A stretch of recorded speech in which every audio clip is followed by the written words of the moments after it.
Fl-aħħar ta' Jannar se jkun qiegħed jiftaħ l-ewwel Emergency Vet Clinic fil-Fgura. Klinika li s-servizz tagħha żgur li mhux se jkun qed ikopri is-sigħat u l-istess servizz li kien joffri l-Isptar tal-Annimali f'Taqali meta kien jopera u li issa ilu magħluq minn Awwissu tal-2023.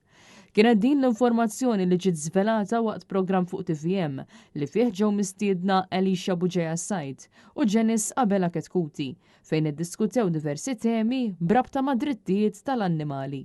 Matul dan il-programm Elisha Buġeja Sajd tenniet kif din il-klinika se tkun qed topera mit-8 ta' filgħaxija sa 8 ta' filgħodu u li aktar tard din is-sena wara li ilu 27 xahar magħluq se jkun qed jiftaħ l-Isptar tal-Annimali f'Taqali. Ironikament Buġeja Sajd tenniet kif dak li l-gvern wiegħed iwettaq. Iżda l-verità tibqa' li l fuq minn sentejn wara u wara tant wediet l-Isptar tal-Annimali xorta waħda għadu magħluq. Gura xejn fetaħ il-met jara xejn fetaħ. Hemmhekk ħajkonna klinik walk-in bil-lejl li inti jekk inqala xi ħaġa. Emerġenza mort. Emerġenza qbad u mort mingħajr ma kellek għalfejn. U l-Isptar ta' Taqali.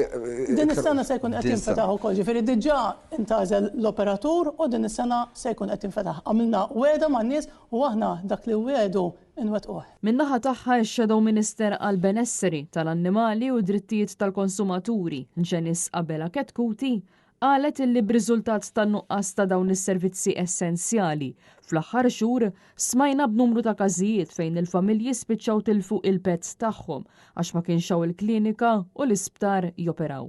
Hija staqsiet jekk din il-klinika u se jkollha l-permessi kif suppost għaliex f'Malta l-unika post li seta' jiftaħ bil-lejl u binar kien propju l-Isptar f'Taqali. U spjegat kif minn meta waqaf jopera id-Direttorat tal-Annimali qabad l-annimali kollha li jinstabu u tafaħħom fi klinika li jinħarġilha tender ta' malajr. Mejju li għaddek Ministra żball b'tant pompa kemm il-Ministru anke Segretarju Parlamentari ħabrunna li kienu ħajjiftħu emergency clinic li jekk inti bil-lejl jiġilek xi ħaġa ċempillhom u ovvjament kont tista' tmur hemmhekk.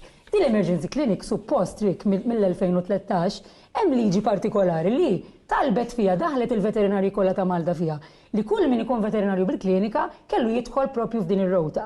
Din ir-rowta jekk wieħed iċempel jinqatawlu xi flus mill-kont tat-telefon u ovvjament inti ssir taf minut u l-annimal tiegħek hemm.